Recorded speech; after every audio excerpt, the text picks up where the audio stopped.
Sengitnya lomba perahu bidar di Palembang.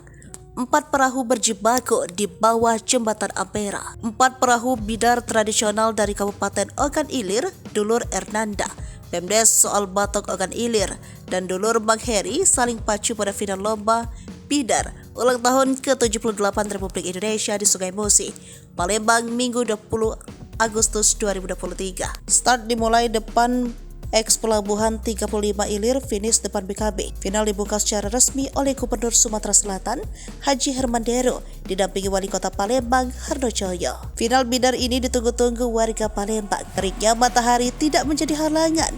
Setahun sekali bidar dan perahu hias adalah tontonan rakyat di Hari Kemerdekaan Republik Indonesia.